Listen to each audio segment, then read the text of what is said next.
Alright, so this is a more tactical video about what I use inside the TikTok ads platform, and I'm gonna talk about everything from the campaign structures to audiences, and I'll probably do a few videos of these. So the first point, and I'm gonna get to it, is I try and kind of like go with the flow in terms of how TikTok is and where TikTok is going. So this means they're going into a much more native kind of like approach. They want to make sure that the user almost needs to check, is it like a sponsored ad, is it like an organic video. So you want to make sure that you align your creatives with whatever the user's feed looks like, you know. So I'm not talking about if the user likes dogs or cats and you have to make like videos that would align with that. Not necessarily, you can go there, but you don't have to.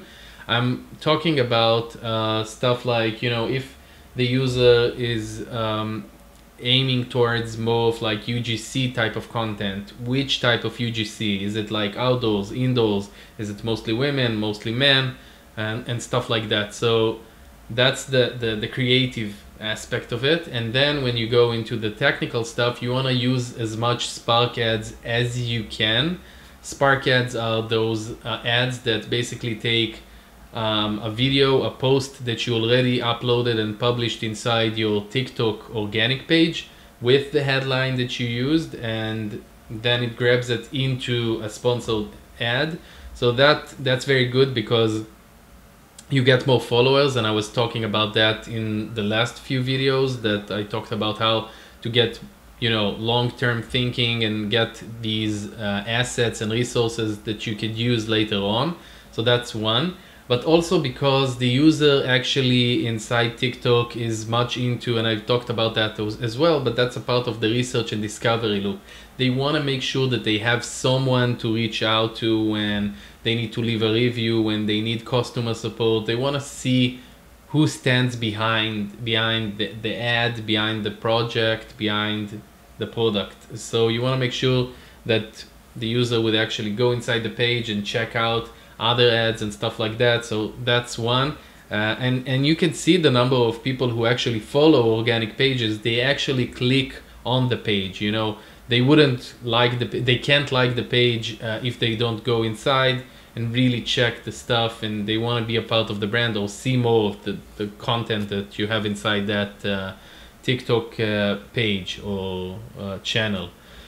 So use as much Spark ads. The only time that I do not use Spark ads is when I want to take advantage of a dynamic creative kind of like feature or system. So for example, SPC, which is the Smart Performance Campaigns, they have few options. You can use the Spark ads, but if you do that, then you kind of like limit the ability where the system actually is able to combine a few headlines with a few videos and then create new combinations. Because when you use Spark ads, you use the headline that you uploaded and published the video with. So you want to make sure that you also, if you have like winning ads and stuff like that, that you also open up an SPC campaign with your own headlines. So that's one time that I do not use Spark ads.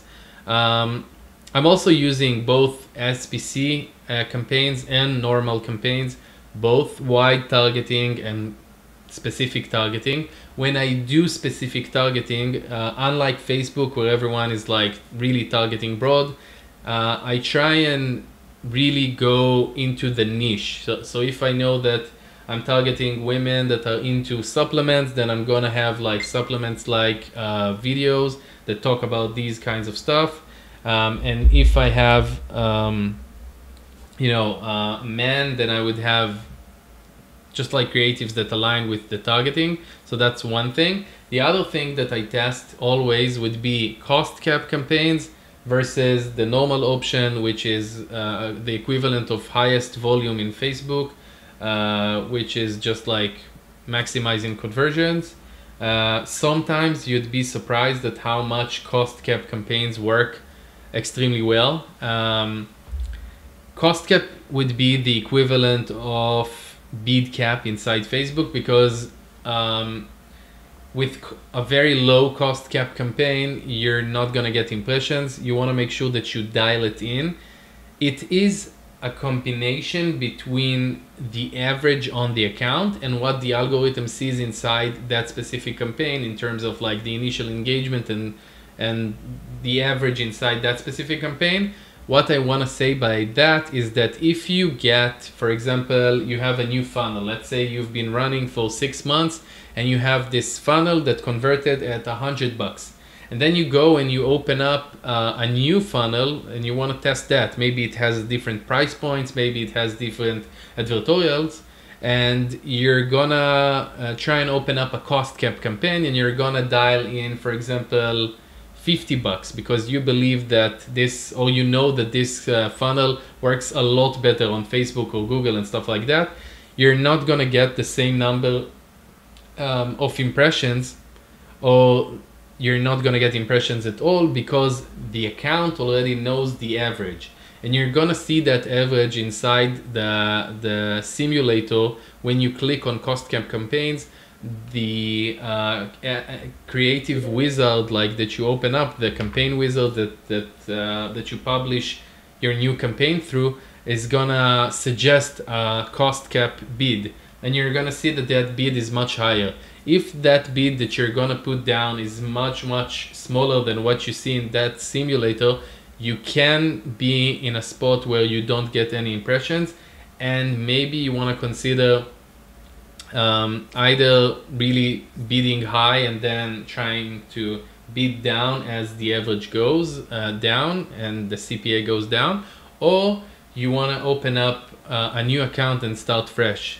So if you do a massive change, you want to make sure that you open up an account. This is something that limits a lot of affiliates, a lot of brand owners and agencies, because they're stuck with the initial stuff, and this is why a lot of the times you'd get like an affiliate that already looked and got inspiration out of like one advertorial that's already very optimized. It's like the 6th or 10th revision and iteration of the initial advertorial, and it's much more optimized now, so he'll get better results right out of the gate because the system goes into the initial exploration mode where it gets the averages and stuff like that. So those are the two big things when it comes to the type of campaign, the bidding settings, and the type of creatives.